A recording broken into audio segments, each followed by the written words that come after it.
Vandag gesels ek weer direk met u, die inwoners van Mosselbaai munisipaliteit. My naam is Dirk en ons podcast se naam is Direk met Dirk. Die ander dag op my Facebookblad het ek kommentaar gekry waar iemand vra maar hoekom word my marble die hele tyd so gepolish of is ons besig met beeldpoetsery? En my antwoord op dit was as volg. Vir die afgelope 4 jaar het ons ekstra energie en fokus geplaas op kommunikasie. Ons het 'n soliede mandaat gekry van 'n meerderheid kiesers in Mosselbaai en ek voel dit is my plig om as burgemeester en as munisipaliteit om effektief te kommunikeer aan ons inwoners. So van die begin van ons nuwe termyn in 2021 het ons meer geld begroot om meer effektief te kommunikeer. Daardie kommunikasie behels sosiale media dekking, die ontwikkeling van 'n toep wat redelik toonaangewend is, gereelde nuusbriewe, polities van my kantoor asook die munisipale bestuurder se kantoor.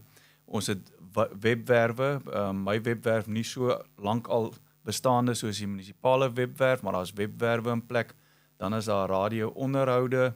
So ons probeer werklik hard om effektief te kommunikeer na ons gemeenskap.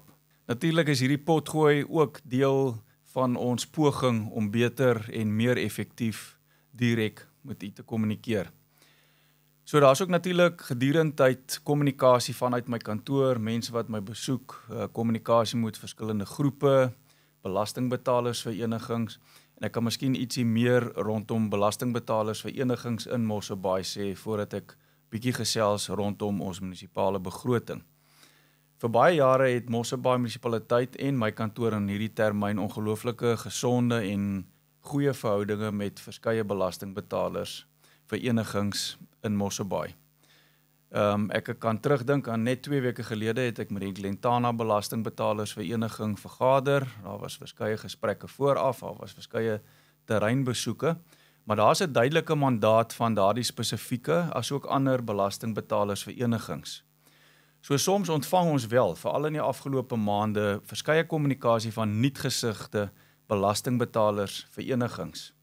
Die vraag ontstaan dan, wie is die belastingbetaler vereniging, watter lede, hoeveel lede, was daar 'n algemene jaarvergadering, was daar 'n vergadering waar hierdie belastingbetalersvereniging gevestig was, wat is die mandaat, hoe groot is die volgtal van daardie belastingbetalersvereniging, en ek dink die belangrikste, wat is die middel van kommunikasie van daai belastingbetalersvereniging, want ongelukkig sien ons dat van die nuwer belastingbetalersverenigings, inligting wat die Mosselbaai munisipaliteit aan hulle kommunikeer, nie noodwendig effektief en moontlik soms wel verdraaid kommunikeer.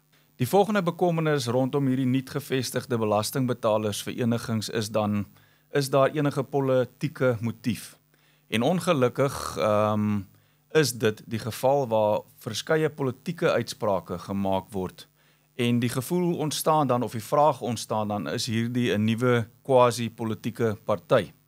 Nou in my amp verteenwoordig ek die inwoners van Mosselbaai, die belastingbetalers en die kiesers, en in terme van ons grondwet en wetgewing in Suid-Afrika het die publiek van Mosselbaai deur 'n spesifieke proses aan 'n verkiesing deelgeneem, 'n wetlike verkiesing, en die raad is saamgestel, demokraties verkose in terme van wetgewing, en hulle verteenwoordig en het die mandaat om dit te verwoordig op die raad.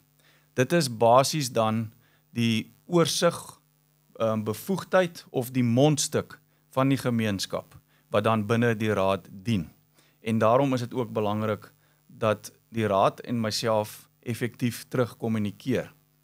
Die vraag ontstaan dan of hierdie nuwe organisasies destabiliserend wil wees, uitsprake word gemaak, dat spesifieke partye nie ondersteun moet word nie, op gemeenskapsgroepe, dit word wydenswyd versprei, op ander gemeenskapsgroepe waar 'n spesifieke raadslid in 'n wijk 87% steun gekry het, word daardie raadslid van daardie spesifieke belastingbetaler groep verwyder, omdat daar dan sogenaamde gedeelde belange is. Ook word daar van hierdie belastingbetalersverenigings dan vereis dat ander organisasies soos Bavaria's en Rivierforums aan hulle verslag doen. En die vraag ontstaan dus, hoe het daardie organisasie of belastingbetalersvereniging ontstaan? Is dit iemand wat een oggend opgestaan het en besluit het hy verteenwoordig nou die gemeenskap en moontlik homself en 'n ander paar vriende dan aangestel het as die voorsitters en sekretarisse ensovoorts. En dan etlike hoeveelhede, tientalle boodskappe stuur per dag. So die vraag ontstaan, is hierdie organisasie geskep om destabiliserend te wees of is die doel edel? Soos ander buurtwagte wat met 'n spesifieke agenda kom, ons weet presies wie is hulle verteenwoordigers, wie is die inwoners wie hulle verteenwoordig en dan moet 'n bepaalde kriteria belange of probleme of uitdagings kom wat ons dan van die administrasie en die raad se kant af sistematies aanspreek. Op hierdie stadium wat ons ervaar is nuwe organisasies wat ons bombardeer met elke liewe ding waaraan jy kan dink. En dit is 'n bekommernis en vir daai rede skroom ons nie om te kommunikeer nie, maar dit is wel belangrik dat ons wil weet met wie ons kommunikeer. My uitdaging is dus vandag aan daardie organisasies om nie eerstens in die pad te kom van organisasies wat wel vir die regte belange hulle gemeenskappe verteenwoordig nie, net soos wat ek gemeenskappe verteenwoordig wat demokraties verkose is. En die uitdaging is dan in daardie organisasies om moontlik eerder 'n politieke party te vestig en mans genoeg te wees om dan aan 'n verkiesing deel te neem waar mense regmatig dan as verteenwoordigers of publieke mondstukke van ander gemeenskappe of organisasies verkies word.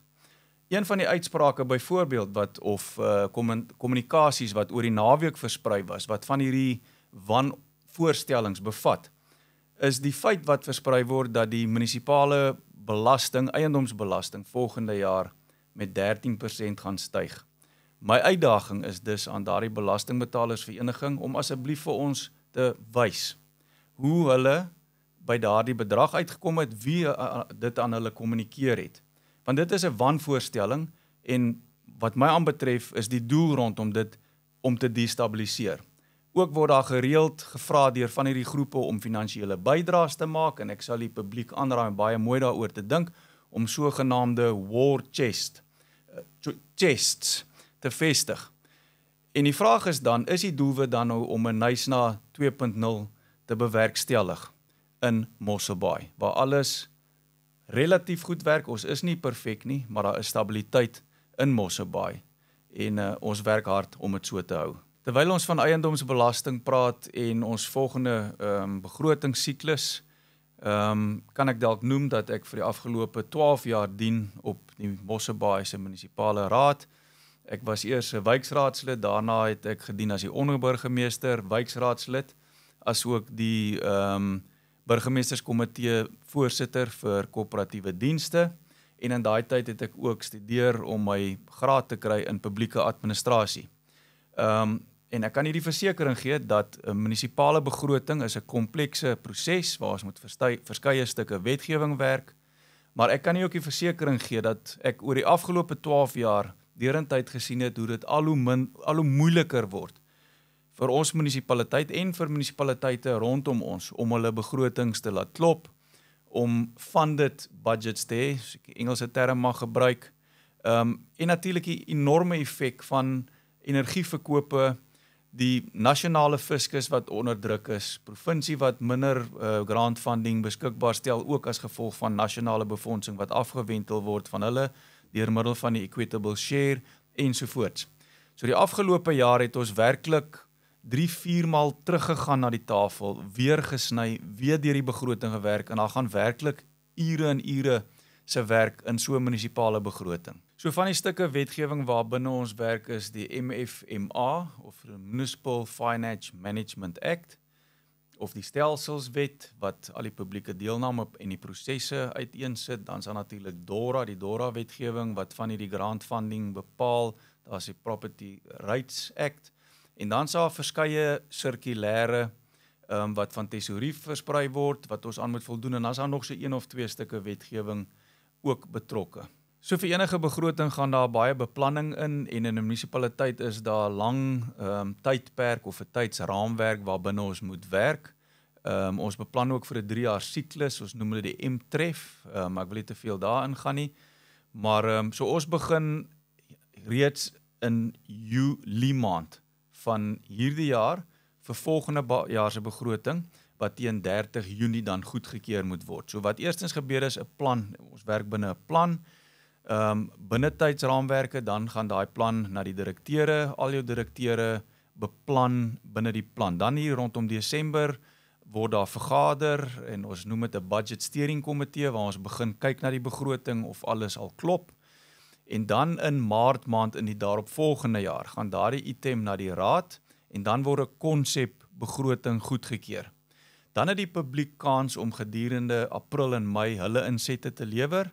Ons het 'n publieke deelnameproses. Saam met dit loop ook ons in wat die stelselswet ook bepaal is ons geïntegreerde ontwikkelingsplan of die IDP-proses.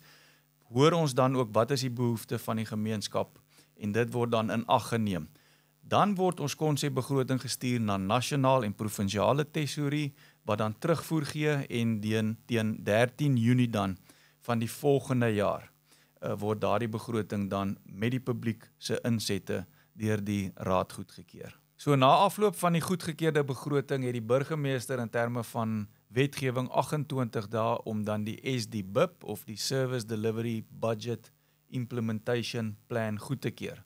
Na dit word daar dan op 'n jaarlikse basis gekyk hoe die munisipale bestuurder die plan moet uitrol en hoe hy en senior amptenare dan moet presteer en dit is dan ook 'n ooreenkoms wat aangegaan word. So soos jy kan hoor is dit 'n jaarlange proses om deur 'n begroting te werk vir die volgende jaar. Dit natuurlik terwyl daai selfde span mense, ons amptenare besig is om die huidige begroting te implementeer en seker te maak dat al die fondse wat geïn word en u geld effektief spandeer en implementeer word. So ek glo u sal met my saamstem dat dit haas onmoontlik is vir enige iemand om nou al kommunikasie uit te stuur in die breë gemeenskap en vir hulle te sê dat ons eiendomsbelasting teen volgende jaar reeds bepaal op hierdie stadium dat dit met 13% sal opgaan. Dit was so in 'n netedop bietjie rondom finansies. Ek het nog baie verder om met u te bespreek. Ons kan in die toekoms ander aspekte van munisipale finansies en die moontlike kompleksiteit daarvan bespreek. Dit is my voorreg om te gesels en volgende week gesels ek weer direk met u bietjie rondom veiligheid. Dit is ook een van die bene van ons groeistrategie.